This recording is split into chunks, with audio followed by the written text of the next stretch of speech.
थप्पड़ इसको मारे ना तो ये ठीक हो जाए। हमको मनुष्य क्या है? हाँ, हमको मनुष्य बोलती है, हमको मनुष्य बोलती है, हमको मनुष्य बोलती है, हमको छोड़ती है। तू समझती तो अपने तू अपने को क्या समझती है? मार के रहेंगे हमको छोड़ेंगे नहीं, हम तुझको तो आज छुड़ा के छोड़ेंगे नहीं।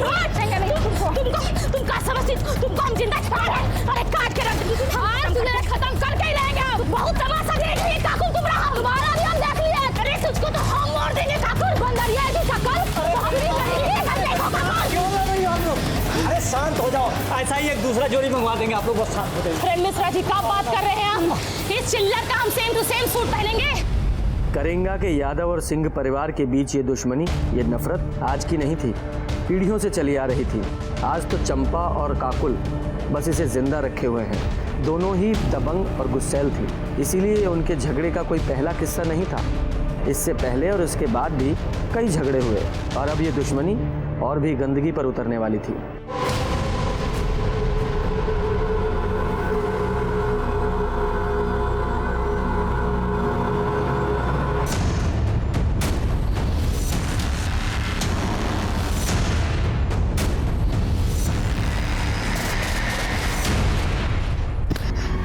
अम्मा उस साली काकुल सरपंच के लिए फॉर्म भरी है। हम चाहते थे कि पिताजी के बाद तुमको सरपंच के लिए खड़ा करेंगे, पर हमको पता है कि उस साली काकुल तुमको कहीं टिकने नहीं देगी। यही मारे अम्मा हम सोच रहे हैं कि इस बार इलेक्शन के लिए हम खड़ा होंगे। उसका सारा जमानत हम जब्त करा लेंगे। ऐसी हार हरवाएंगे ना तुमको कि मुंह दिखाने के लायक नहीं रह जाओगी काकुल तुम।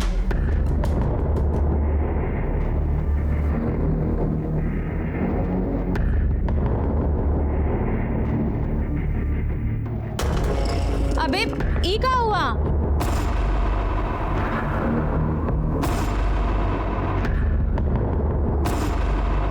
देखो दीदी, हमारा दिमाग पहले से बहुत खराब, ज्यादा बकैती करके ना और ज्यादा चौपट मत करो। अरे बस घर ही में शेर बने रहना, बाहर तो तुमसे मच्छर भी नहीं मारा जाता। क्या हुआ ये सब बताओ, कैसे हुआ है? अरे वो रास्ते में ककोलिया मिल गई थी।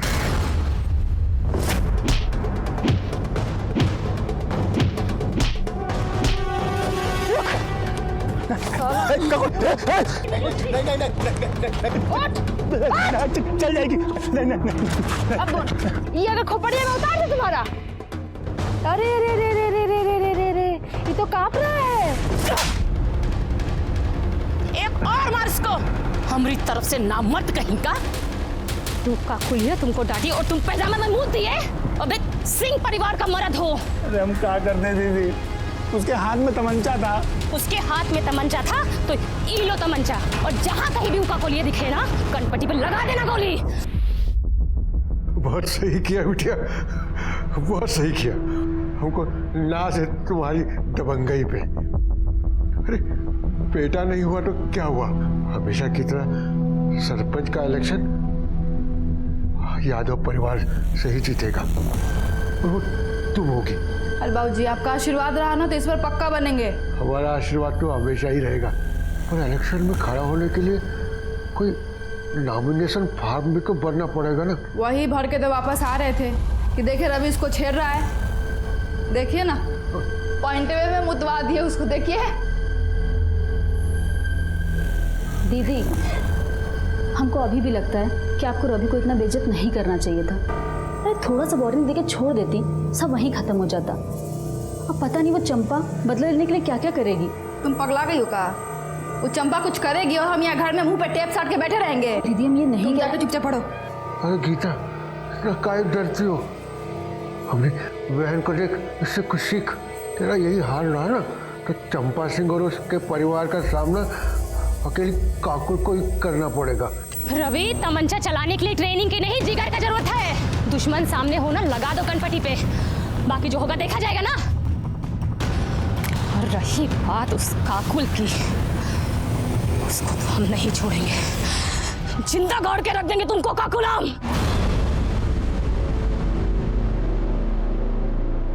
किसे बनाए? आज हम बहुत ही खुश थे बाबूजी, इसलिए बनाए हैं। नहीं तो रोज तो गीता के हाथ का फीका खाना ही खाना पड़ता है आपको। ये लीजिए।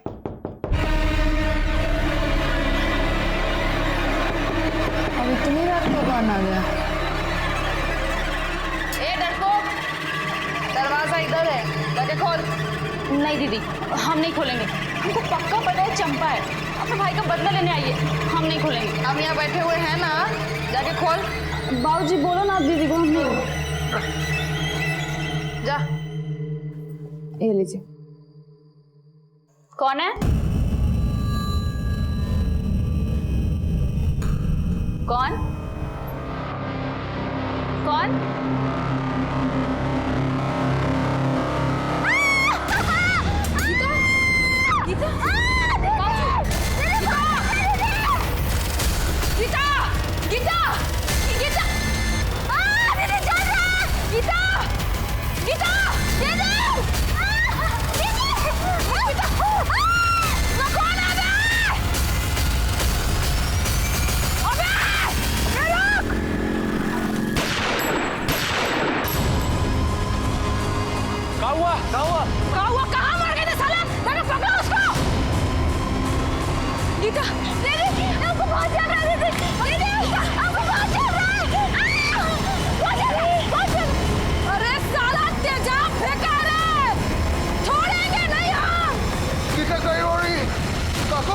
अरे इसमें क्या हुआ?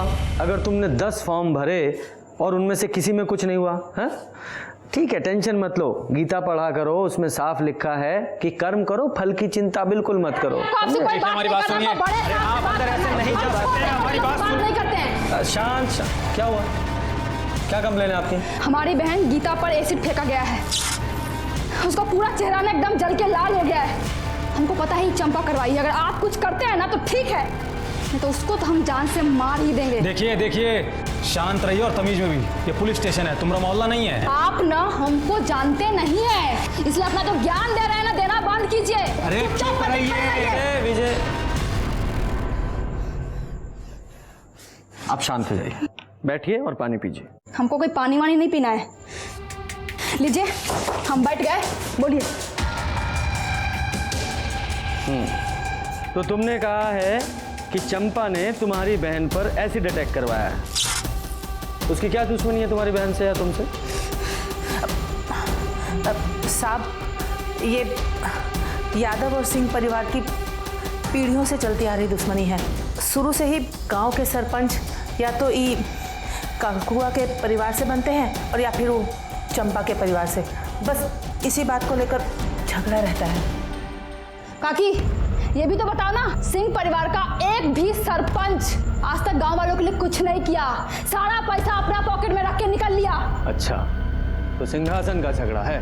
देखो, ये झगड़ा ना रामायण और महाभारत काल से चला आ रहा है। सब लोग देखते हैं, सुनते हैं, पढ़ते हैं, पर अमल कोई नहीं करता। तो तुम्हारी दुश्मनी उस चंपा से नहीं, उसके परिवार से है। ये कही बात है इंस्पेक्टर साहब। और इसीलिए उसने तुम्हारी बहन पे एसिड अटैक करवाया। इसीलिए नहीं, उसका जो निकम्मा भाई है ना रवि, हमारी बहन गीता के साथ जबरदस्ती कर रहा था। क्या कर रहे हो? तुमको नहीं पता क्या कर रहा है? हम चिल्लाएंगे, सबको बुला लेंगे। छोड़ो हमको। चिल्लाओ, हमको तो और मजा आएगा। रुक साला, मर्द का हाथ है बेबी। काहे के लिए इतना प्रोटेक्ट कर रही है? साला, हमारी बहन पे हाथ डालेगा तू? मर्दानगी दिखाएगा? रुक तू, रुक। हम धर लिए, खूबे सबक सिखाया सबके सामने। ये जो खड़े हैं ना, इनको सहेट के 2 चाटा मारो, और जितना चाटा मारोगे ना उतना पैसा देंगे। चलो। अरे रे खक्का मारते इसे सहेट के मारो ना एकदम। चलो। ये तो तुम्हारा झगड़ा चंपा से नहीं, उसके भाई से हुआ। झगड़ा पूरा सिंह परिवार से है, और आज से नहीं है, कब से है। और चंपा से ना हमारा झगड़ा एक बार नहीं हुआ है, 1000 बार हुआ है। और पहली बार उससे हमारा झगड़ा 6 महीना पहले हुआ था, जब हम बाबूजी से मिलने जेल गए थे। वो भी वहां आई थी किसी से मिलने के लिए। एक्सक्यूज मी, पीछे हटो, यहाँ टप्पा लगाओ। ये लो।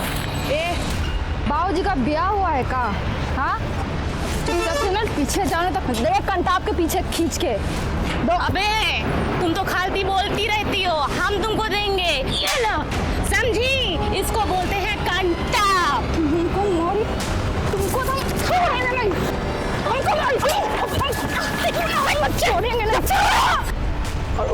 लड़ाई शुरू हुआ ना, आज तक खत्म नहीं हुआ है वो।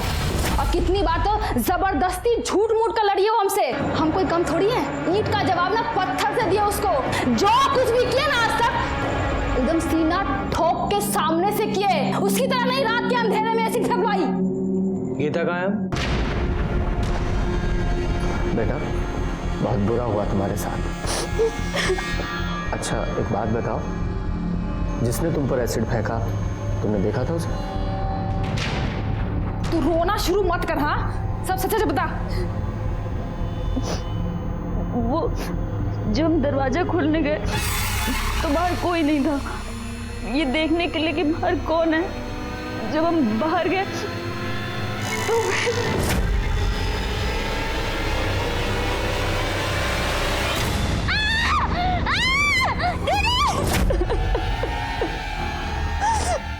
भाग गए सबके सब साले। अगर पकड़े जाते ना तो उनको जिंदा नहीं जलाया होता तो काकुल हमारा नाम नहीं। और छोड़ने वाले तो हम उसको ऐसे भी नहीं है। चुप हो जा तू। इस समय गीता को तुम्हारी ज्यादा जरूरत है और कानून अपने हाथ में ना ले तो ज्यादा बेहतर होगा, वरना आप खुद मुसीबत में आ सकती हैं। और रही बात चंपा की तो उसे हम बात करेंगे, समझी?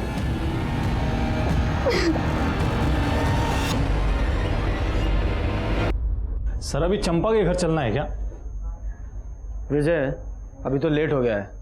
वैसे भी 8 बजे के बाद किसी महिला से तो पूछताछ कर नहीं सकते, कल सुबह बात करते हैं।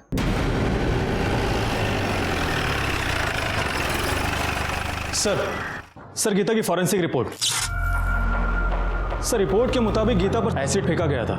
एसिड कहां से आया था और किसने फेंका था यह अभी तक पता नहीं चल पाया है। और सर काकुल के पड़ोसियों का कहना है कि उन्होंने एक आदमी को भागते हुए देखा था, लेकिन उसका चेहरा नहीं देख पाए थे क्योंकि उसने अपने चेहरे पर गमछा बांधा हुआ था। कोई क्लू ही नहीं मिल रहा है। और ये चंपा और काकुल एक दूसरे से इतनी नफरत करती हैं, ऐसा लगता है कि पूरे गांव को जलाकर राख कर देंगी। हमको तो ये समझ में नहीं आ रहा है कि हम आपसे बात क्या करें भाई। सभी कुछ तो साफ साफ दिख रहा है ना कि गांव का चुनाव नजदीक है और गांव के लोगों का सहानुभूति पाने के लिए वो ककुलिया खुद अपनी बहनियत तेजाब फेंकवाई है और इल्जाम हम पे लगा दी है ताकि गांव के लोगों का वोट उसको मिले, हमको नहीं। सर वो कुछ भी बकैती काटी और आप आगे मुंह उठा के हमसे बात करने के लिए, गजब है। हम सिर्फ अपनी ड्यूटी कर रहे हैं, आपसे कुछ सवाल पूछने हैं। आप हमसे कुछ सवाल नहीं बहुत सवाल पूछिए, लेकिन पहले एक महिला पुलिसकर्मी आप अपने साथ लेकर आइए। काहे कि बिना महिला पुलिसकर्मी के हम आपके कौने सवाल का जवाब नहीं देंगे, जान लीजिए। अब इतना तो कानून हम भी जानते हैं ना, सरपंच का चुनाव लड़ने जा रहे हैं। थाने से महिला कांस्टेबल बुलाओ। जी सर। सर महिला कांस्टेबल आ गई है।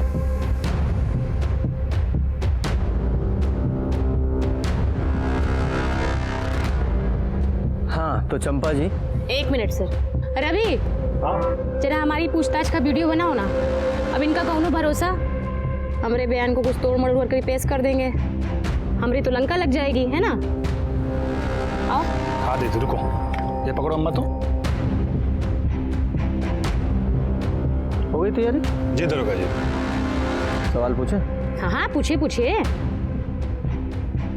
जब गीता पर एसिड फेंका गया तो आप कहाँ थी? हम अपने घर में थे, खाना खा रहे थे। हमारी अम्मा और भैया से पूछ लीजिए।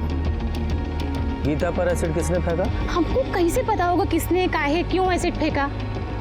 जब बात कर रहे हैं। आपको नहीं पता, लेकिन आपको कोई अंदाजा है? नहीं हो सकता है कि काकुल और गीता से किसी का झगड़ा हुआ हो या फिर गीता के साथ किसी ने बदतमीजी की हो और बदला लेने के लिए एसिड फेंक दिया गया। देखिए सर, घुमा फिरा के बात करना हमको आता नहीं। अगर हमरे खिलाफ कोनो सबूत है ना तो उसको पेश करिए। अब ऐसा तो नहीं है कि काकुल कुछ भी बोलेगी और हम मान लेंगे। वो कहेगी हम अपराधी हैं तो हम अपराधी हैं और आप चले आएंगे, उसकी बात सुन के हमको हथकड़ी लगाने आ गए। देखिए आप सर से तमीज से बात कीजिए, वरना क्या जबरदस्ती कबूल करवाओगे? हैं? हम जानते थे तुम लोग ऐसा ही करोगे, यही मारे हम वीडियो निकलवा रहे हैं। देखो ऐसा है, तुम लोग से निपटना तुमको बहुत अच्छे से आता है, और रही बात उस काकुल की, उसको तो हम देख लेंगे। सर हमको तो लगा था ये काकुल बदतमीज है, पर ये चंपा तो उससे 2 कदम आगे ही निकली। सब पावर का नशा है, वो भी उस पावर का जो इन्हें मिली नहीं है। या ऐसा भी हो सकता है कि ये इसने कुछ किया ही ना हो, इसलिए इतनी कॉन्फिडेंट है। खैर जो भी है, सच्चाई तो पता लगानी ही पड़ेगी ना। काम करो, अपने सारे खबरियों को अलर्ट करो और इस चंपा के सारे कॉल रिकॉर्ड और मोबाइल लोकेशन निकलवाओ। सर कहीं ऐसा तो नहीं कि हमारा फोकस इन दोनों लड़कियों पर है, जबकि इन दोनों की दुश्मनी का फायदा कोई तीसरा ही उठा रहा हो? मतलब सरपंच का कोई तीसरा उम्मीदवार?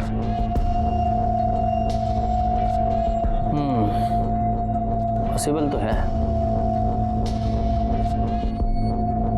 चेक करो कोई ऐसा एंगल है क्या। Yes sir.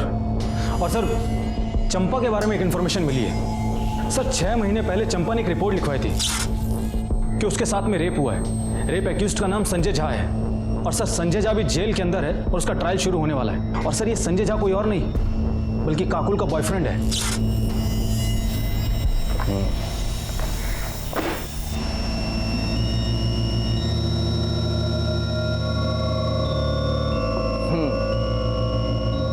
हर बार आपको वीडियो बनाना पड़ता है ना, तो इस बार हम वीडियो बनाएंगे। विजय सर आप लोग वहां क्यों खड़े हैं? आइए बैठिए। 2 गवाह भी चाहिए ना, इसलिए।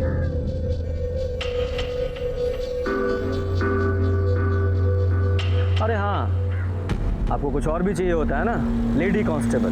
मैडम आप भी आइए फ्रेम में। विजय सब है ना फ्रेम में? हाँ सर, सबके सब फ्रेम में है। सब ठीक है? तो अब बताइए संजय झा का क्या मामला है? मामला तो ये है सर कि जितनी कमीनी ये काकुल है ना, इससे डर कमीना और लिच्चड़ इंसान इसका यार है। हमको बोला कि हमारे और काकुल के घर की दुश्मनी को खत्म करवाना चाहता है। काकुल को समझौते के लिए मना लिया है और हमको समझौते के लिए लेने आया है। अब यहाँ तक तो सारी बातें ठीक थी, उसके बाद वो हमको एक उजाड़ खाने में ले गया। अबे तुम तो हमको बोले कि हमको काकुल बुलाई है, पर यहाँ तो कोनो है नहीं। हम कह रहे हैं संजय छोड़ दो। हाँ यार हटो, हम कह रहे हैं पहले हमारे साथ तो समझौता कर लो, मिला देंगे ना काकुल से बाद में। तुम जानते ही तुम्हें सब क्या हो सकता है। हम कह रहे हैं हमको छोड़ दो संजय। जानते नहीं हो तुम किससे पंगा लिए हो। मार डाले जाओगे और मार के काट डाले जाओगे, समझे?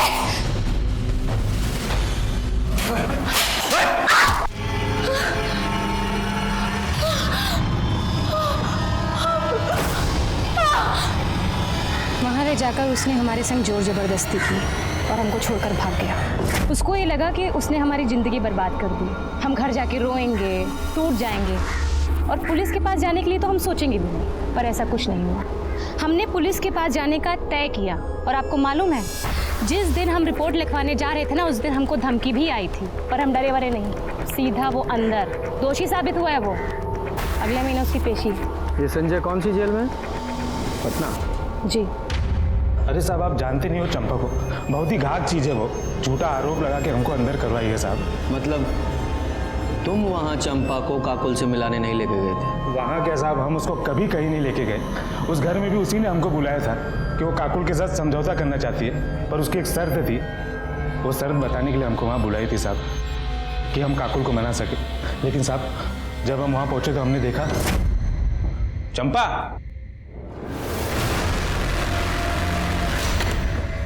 हम हिया हैं जी। ये दरवाजा कहीं को बंद कर रही हो?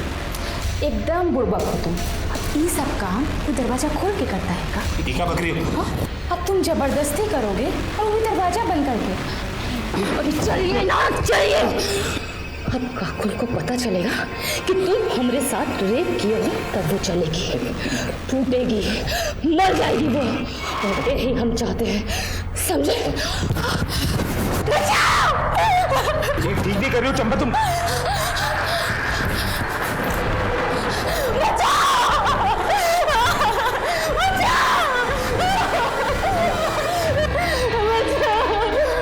क्या हुआ? कैसे हो सब? ये शैतान हमरे संग जोर जबरदस्ती किया है, हमको कहीं का मुंह दिखाने लायक नहीं छोड़ा। पकड़ो पकड़ो इसको। जैसे तैसे हम जान बचा के वहाँ निकले। हमने 1000 बार सबसे गिड़गिड़ाया कि हम निर्दोष है, लेकिन पुलिस ने हमारी एक न सुनी और हमें अंदर कर दी। हम बता रहे साहब वो बहुत चालाक है, उसने बहुत गहरी चाल चली हमारे खिलाफ। लेकिन चंपा को ये सब करने की क्या जरूरत थी? क्योंकि वो काकुल का जीवन नरक बनाना चाहती थी साहब। हम दोनों शादी करने वाले थे, हम बहुत खुश थे साहब, लेकिन एक खुशी उसको देखी नहीं गई और उसने हमको फंसा दी साहब। सर चंपा रेप केस की फाइल। सर मेडिकल रिपोर्ट के मुताबिक चंपा के साथ में रेप तो हुआ था, लेकिन स्मेन ट्रेसेस नहीं मिल पाए, जिससे यह साबित हो सके कि उसके साथ में रेप संजय झा ने किया हो सकता है उसने बहुत ही चालाकी के साथ किया हो कि सबूत ही ना मिले, कंडोम वगैरह पहना होगा। उसे अरेस्ट किस बेस पे किया गया था? सर बाकी एविडेंस के बेस पे, मोबाइल लोकेशन और आसपास के लोगों के बयान पर, जिन्होंने उस वक्त उसको वहां पर देखा था। मामला भी कोर्ट में कुछ कह नहीं सकते हैं। वैसे लोग दुश्मनी पूरी ईमानदारी से निभा रहे हैं। हाँ, दुश्मनी से याद आया, तुम्हारे थर्ड पार्टी अंकल का क्या हुआ? सर मैंने तहसील ऑफिस में जाकर पता किया था, चंपा और काकुल के अलावा सरपंच के लिए किसी ने नॉमिनेशन फॉर्म भरा ही नहीं है। अच्छा, तो फिर तीसरा कौन हो सकता है? एक बात और सर, उस दिन काकुल ने हमसे झूठ बोला था। उसने कहा था कि वो पटना जेल में अपने पिता से मिलने के लिए गई है। और पहली बार उससे हमारा झगड़ा 6 महीना पहले हुआ था, जब हम बाबूजी से मिलने जेल गए थे। जबकि उसके पिता तो 1 महीने पहले ही रिहा हो चुके थे। तो फिर किससे मिलने गई थी? संजय झा से। और जब मैंने उससे पूछा कि उसने हमसे झूठ क्यों बोला, तो उल्टा मुझ पर ही भड़क गई कि बोल दिया कोई गुनाह थोड़ी ना किया है। और फिर मुझसे ही पूछने लगी कि आपने अब तक चंपा को अरेस्ट क्यों नहीं किया है। कुछ ज्यादा ही जानकारी और अकड़ है इन लोगों में। आज सबूत नहीं है हमारे पास, वरना अकड़ तो ढीली कर देते इनकी।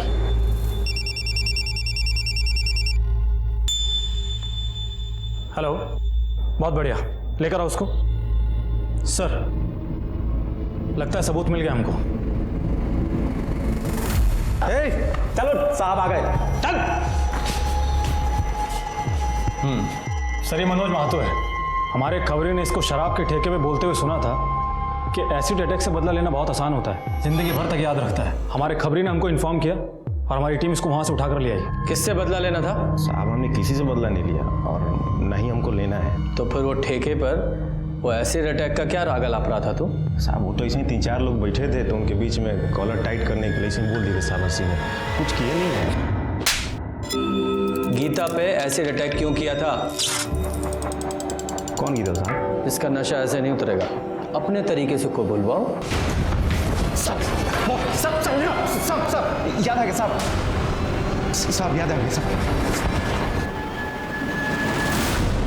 साहब। 10,000 रुपया मिला था हमको। ऑफर किसने दिया था?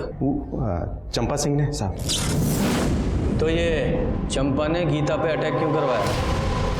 वो साहब हमको नहीं मालूम है, हम तो सिर्फ पैसा के लिए काम किए हैं। हम तो काकुल पे एसिड फेंकने गए थे, लेकिन गीता बाहर आ गई और रात के अंधेरे में समझ में नहीं आया, तो उसी में फेंक के भाग गए। 7 बजे गए थे ना? नहीं साहब, 9 बजे। तेरे साथ और कौन था? कोई नहीं था साहब, हम अकेले थे। और एसिड किसने दिया था? चंपा ने? नहीं साहब, हम खुद जुगाड़ किए थे। कैसे? साहब हम बिलालपुर के हैं ना, वहीं एक केमिकल फैक्ट्री में काम करते हैं, तो वहीं से थोड़ा सा चुरा लिए थे। अच्छा। कमला, तुम घर का काम संभालो, हम पुलिस स्टेशन होकर आते हैं। अरे रवि बेटा जल्दी आओ, गाड़ी निकालो। हाँ माँ, बस गाड़ी बांध रहे हैं, चलो।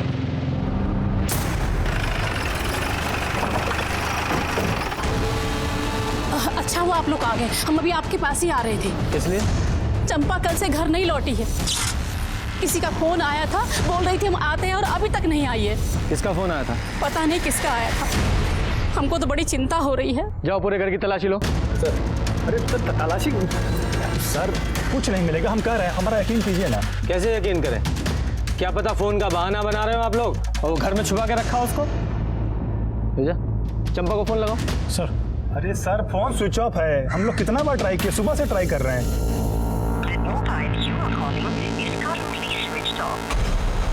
सर फोन तो स्विच ऑफ आ रहा है। हम बोले थे ना सर आपको। सर पूरा घर ढूंढ लिया पर चंपा कहीं नहीं मिली। सर कहा था ना आपसे हमने।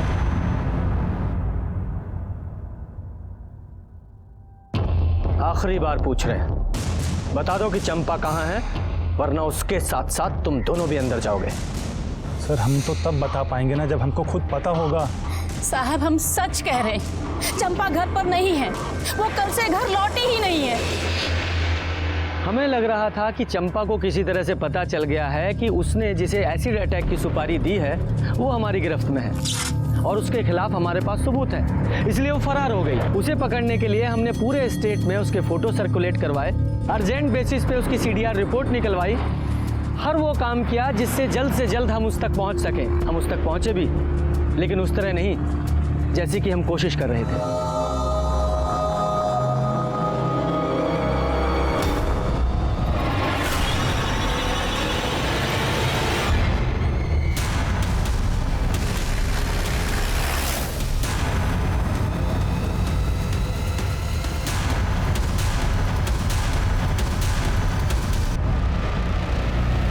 ये घाव देखकर ऐसा लगता है जैसे किसी कट्टे से गोली मारी गई है, क्योंकि रूरल में लोग ज़्यादातर उसी का इस्तेमाल करते हैं।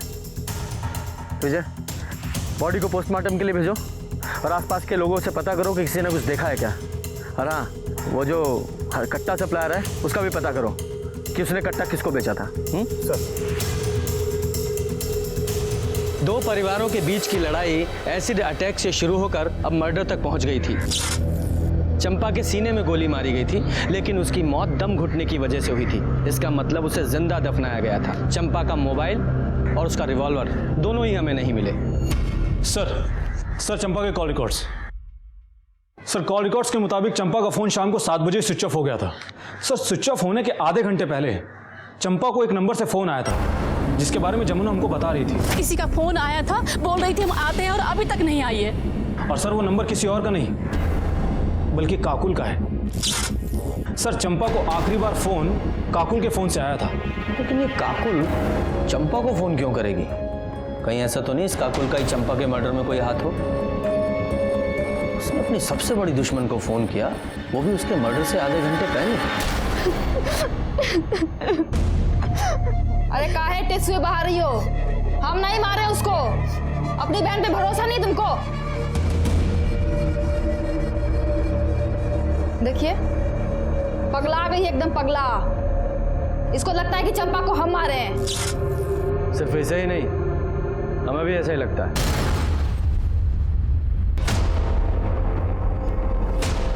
चलो थाने में चलकर विस्तार से बात करते हैं।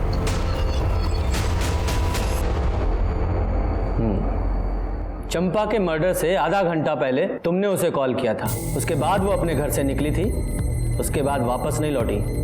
ऐसा क्यों? वापस आने का हमको नहीं मालूम। कॉल हम किए थे कि दुश्मनी खत्म करते हैं, वो भी मान गई थी। बोले मिलकर बात करते हैं, इसलिए पानी टंकी के पास बुलाए थे। तो मुलाकात हुई? बात अकेले आने का हुआ था। हम पहुंच गए थे, 8 बजे तक इंतजार किए, आई नहीं। फोन भी किए, फोन ऑफ था। सोचे महारानी का मूड बदल गया होगा, तो हम भी वापस अस्पताल चले गए, गीता के पास। अपने घर वापस आ गए हम। सुबह पता चला कि कोई उसको मार के ना गाड़ दिया है। इतना दुख हो रहा है ना हमको, एकदम बदला लेने का जो मन था ना, एकदम पूरा नहीं हो पाया हमारा। ऊपर से हमारी बहन दिमाग खा गई है हमारा कि हमने चंपा को मारा है। मानने को तैयार ही नहीं है वो। विजय, जरा पता लगाओ कि ये सच बोल रही है झूठ। क्यों झूठ बोलेंगे हम? क्यों बोलेंगे झूठ? सच बोल रहे हैं हम, सच। अगर काकुल सच बोल रही है कि उसने चंपा को नहीं मारा, तो फिर ऐसा कौन है जिसके पास चंपा को मारने का मोटिव हो? सर, काकुल के कॉल रिकॉर्ड्स के हिसाब से तो वो सच ही बोल रही है, क्योंकि उसके मोबाइल लोकेशन में साफ दिख रहा है कि वो शाम को 7 बजे हॉस्पिटल से पानी की टंकी के लिए निकली ज़रूर थी, और 7:15 से 8 बजे तक वो वहीं पर ही थी। उसके बाद में हॉस्पिटल आ गई थी। और सर, वो क्राइम स्पॉट के पास में भी नहीं गई जहां पर हमको चंपा की लाश मिली थी। और तभी हमें एक बड़ी लीड मिली। छपरा से 50 किलोमीटर दूर किसी केमिस्ट ने एक आदमी को बड़ी मात्रा में एसिड बेचा था, वो भी गीता के एसिड अटैक से 1 दिन पहले। इतनी खबर मिलते ही हमने उस आदमी को उठा लिया।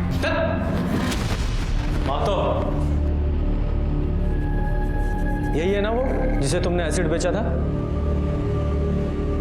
नहीं सर, ये वो आदमी नहीं है। वो लड़का तो बहुत कम उम्र का था, लगभग 20 के आसपास उसकी उम्र होगी। अच्छा, तुमने कहा था कि उस लड़के ने अगले दिन तुम्हें फ़ोन किया था। जी। तुम्हारे फ़ोन में उसका नंबर होगा, विजय को नोट कराओ। जी। विजय, इस नंबर के सारे कॉल रिकॉर्ड्स लोकेशंस निकालो। जी सर।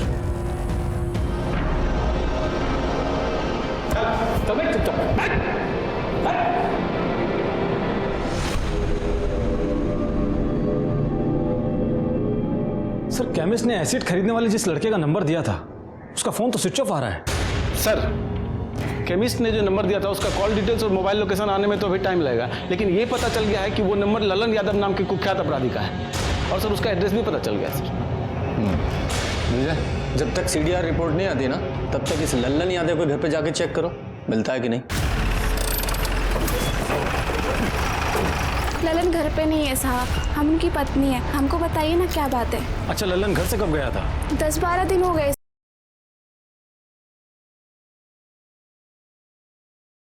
हमको अभी भी लगता है कि आपको रवि को इतना बेइज्जत नहीं करना चाहिए था। अरे थोड़ा सा वार्निंग देके छोड़ देती, सब वहीं खत्म हो जाता।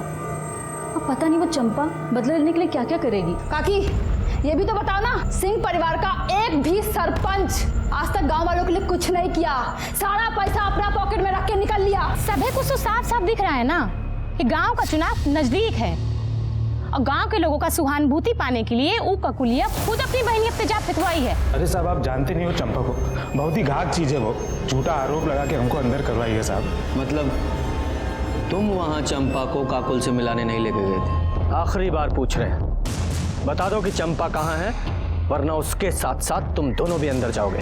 अगर काकुल सच बोल रही है कि उसने चंपा को नहीं मारा तो फिर ऐसा कौन है जिसके पास चंपा को मारने का मोटिव हो? सर काकुल के कॉल रिकॉर्ड्स के हिसाब से तो वो सच ही बोल रही है, क्योंकि उसके मोबाइल लोकेशन में साफ दिख रहा है कि वो शाम को 7 बजे हॉस्पिटल से पानी की टंकी के लिए निकली जरूर थी। सर ललन अपने घर पर नहीं मिला है, लेकिन हमने अपना एक कांस्टेबल 24 घंटे सिविल में नजर रखने के लिए तैनात कर दिया है। शायद अपने बीवी बच्चे से मिलने के लिए आए और फिर हमारे हाथ लग जाए। ये लल्लन अपने घर जब आएगा तब आएगा, लेकिन उसके कॉल डिटेल्स आ गए। ये देखो, इस लल्लन यादव का फोन गीता के एसिड अटैक से अगले दिन से ही, यानी कि 17 तारीख से ही बंद था। उसने चंपा से कभी भी बात नहीं की थी। और एसिड अटैक के 2 दिन पहले से जिस नंबर से लल्लन की सबसे ज्यादा बात हुई है वो है गीता यादव का। क्या सर गीता अपने ऊपर एसिड अटैक क्यों करवाएगी? तो मनोज अब तक हमसे झूठ बोल रहा था कि चंपा ने उसे एसिड अटैक की सुपारी दी थी। अब कॉल रिकॉर्ड से तो ऐसा ही लग रहा है। अब मुझे समझ में आ रहा है कि जब हम केमिस्ट को मनोज से मिलवाने लेकर गए थे तो मनोज की हालत क्यों खराब हो गई। सच बोल, सच। सर हमको बिल्कुल समझ में नहीं आ रहा है कि आप क्या पूछ रहे हैं साहब। अच्छा समझ में नहीं आ रहा है, ठीक है तो हम तेरी मदद करते हैं, दोबारा पूछते हैं। गीता पर एसिड अटैक तूने किया था? हाँ सर। कितने बजे? 9:15 बजे। नहीं 9 बजे या 9:15 बजे?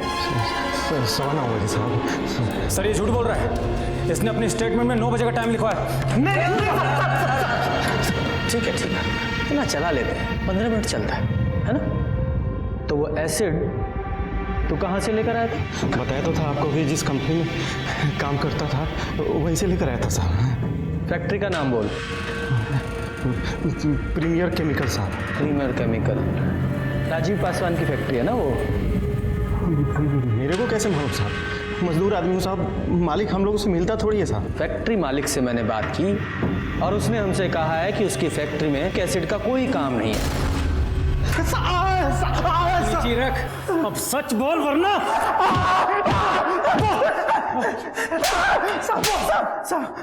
किसके कहने पर झूठ बोल रहा है? हाँ बता रहे साहब, बता रहे।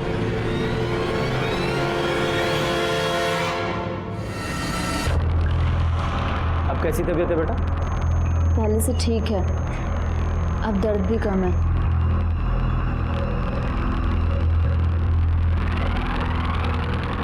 ये फोन तुम्हारा है? हाँ। ये फोन सिर्फ तुम इस्तेमाल करती हो या कोई और भी इस्तेमाल करता है? काकू जी का जब फ़ोन ख़राब हो जाता है तब वो हमारा फ़ोन इस्तेमाल करती हैं हमेशा। तुम्हारे ऊपर जब एसिड अटैक हुआ था उससे 1-2 दिन पहले उनका फ़ोन ख़राब हुआ था, मतलब उन्होंने तुम्हारा फ़ोन इस्तेमाल किया था?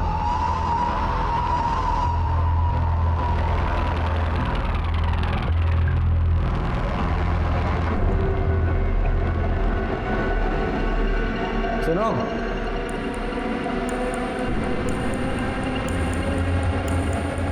तुम्हें बहुत जल्दी थी ना ये जानने की कि गीता पर एसिड अटैक किसने करवाया। पूछोगी नहीं कौन था वो? किसने कराया हम पर हमला? चंपा ने ना? नहीं, चंपा ने नहीं, तुम्हारी सगी बहन काकुल ने।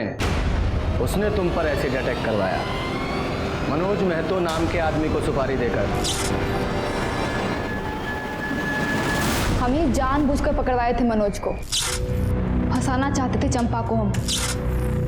कुछ महीना जेल में काटने के लिए ना मनोज को अच्छा खासा रकम दे रहे थे हम। हमको लगा था कि मनोज बोलेगा और आप जाके पकड़ लीजिएगा चंपा को, लेकिन साली पहले ही मर गई। सारे किए कढ़ाई पर पानी फिर के रख दिया बस। ये मनोज और लल्लन दो लोग क्यों? मनोज अपराधी प्रवृत्ति का नहीं था, हमको पता था कि वो नहीं करेगा, और लल्लन जेल जाने को तैयार नहीं था। तो हम मनोज को मनाए चंपा को फंसाने के लिए और लल्लन को गीता पर एसिड फेंकने के लिए। वो जो प्रिंसिपल वाला लेटर था ना, वो भी हम ही लेके आए थे, और गीता के फोन से लगातार बात कर रहे थे उससे। उस दिन भी हमने ही कॉल किया था एसिड फेंकने के लिए। अपनी सगी बहन को तुमने एसिड फेंकवाया, उसका ये हाल किया सिर्फ चंपा से बदला लेने के लिए? असल कारण ना चंपा को जेल भेजना नहीं था, संजय को बाहर निकालना था। हम सोचे थे कि चंपा को गीता के एसिड वाले केस में फंसाएंगे और फिर उसके साथ एक सौदा करेंगे। तुमको करना क्या है कि जो कोर्ट में जज साहब के सामने ये बोलना है कि तुम हमसे बदला लेने के लिए संजय को बलात्कार वाला केस में फंसाई हो, ठीक है? और उसके बदला में फिर हम सोचेंगे कि गीता वाला जो केस है ना हम वापस ले लें। तो क्या कहती हो? ठीक है, हम मिलके बात करते हैं। हाँ, अभी मिलते हैं। वो पुराना पानी का जो टंकी है वहाँ पे। ठीक है। संजय झा ने वाकई चंपा का रेप किया था? हमारे कहने पे किया था वो, हम ही करवाए थे। मानसिक रूप से ना उसको एकदम तोड़ना चाहते थे हम, उसकी भावनाओं को ठेस पहुंचाना चाहते थे ताकि दोबारा हमारे सामने खड़े होने की ना उसकी हिम्मत नहीं हो। लेकिन हुआ क्या? हमने सोचा था कि पुलिस के पास नहीं जाएगी, लेकिन वो गई और संजय को जेल हो गया। हमको तो छुड़वाना था ना, हमारी वजह से गया था वो जेल। उसको तो बाहर निकाल नहीं पाई, अब खुद अंदर जा रही है। संजय और अपनी सगी बहन की जिंदगी बर्बाद करके अब जेल में बैठ के लड़ना चुनाव। लेके जाओ इसे। एक मिनट सर। हेलो, ठीक है सर, लल्लन को अरेस्ट कर लिया है और उसने इस बात को कबूल कर लिया है कि काकुल ने ही गीता पर एसिड अटैक की सुपारी दी थी। Very good. एसिड अटैक का केस तो सॉल्व हो गया, लेकिन मर्डर केस सॉल्व होना अभी बाकी था। तभी हमें एक बड़ी लीड मिली। जिस कट्टे से चंपा को गोली मारी गई थी उसके सप्लायर को हमने ढूंढ लिया था, जिसने हिस्ट्री शीटर भोला पांडे का नाम हमें बताया था।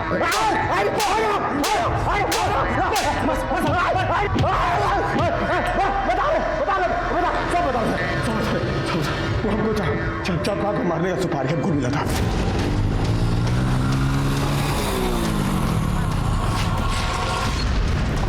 क्या कर रहे हैं बे?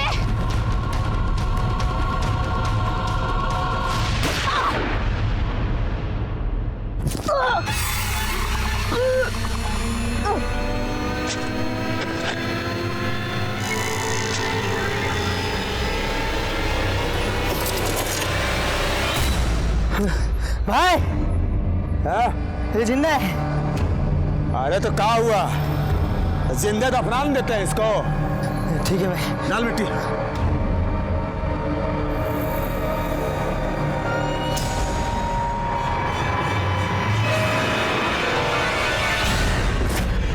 चंपा की गन और उसका फोन कहाँ है? हाँ, उसका गन तो हम सर बेच दिए, फोन हम नदी में फेंक दिए सर। सुपारी किसने दी थी? सुपारी हमको कृष्णचंद झा। कौन कृष्णचंद झा? सर किशन चंद झा तो संजय झा का बाप है, वही है ना?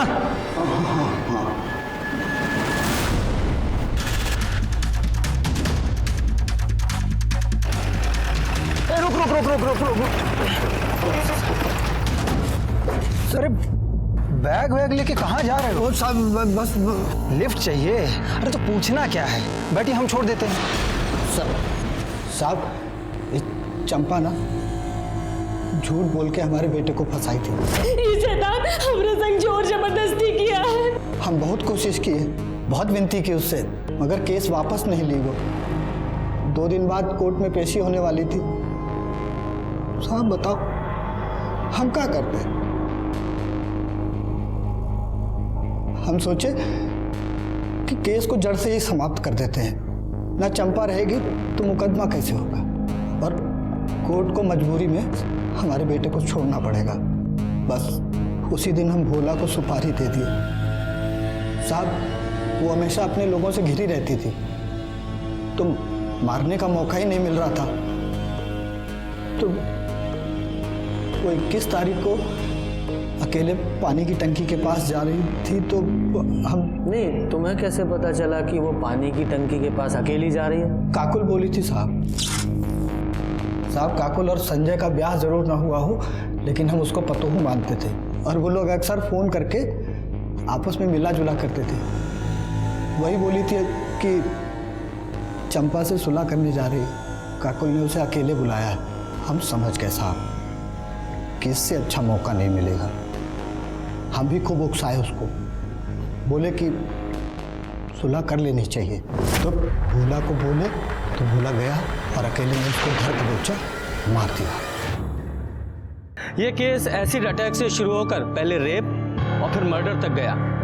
इस केस में ही शुरू से ही विक्टिम दिखाई देने वाली काकुल अपराधी निकली, और अपराधी दिखाई देने वाली चंपा वो बुरी तरह जुर्म का शिकार हुई। इस केस में चंपा और गीता दोनों को ही जुर्म की दस्तक मिली थी, लेकिन चंपा ने इसे अनदेखा किया या फिर कम करके आंका, और गीता वो देखकर भी बच नहीं पाई। जैसे कि महाभारत में देखने को मिलता है कि दुर्योधन की एक नाजायज जिद इतने बड़े युद्ध का कारण बनी कि मानो पूरा युग समाप्त हो गया। इसी तरह से इन दोनों परिवारों की झूठी खानदानी परंपरा की वजह से काकुल, चंपा, गीता, संजय झा और उसके पिता का जीवन बर्बाद हो गया। जब भी खुद पर अहंकार और दूसरों को नीचा दिखाई देने की होड़ हावी होती दिखाई दे, संभल जाएं। ये जुर्म की दस्तक हो सकती है, इसे अनदेखा ना करें। इसी के साथ मैं सीनियर इंस्पेक्टर रंजीत ठाकुर आपसे विदा लेता हूँ। फिर आऊँगा एक नया केस लेकर, तब तक देखते रहिए क्राइम।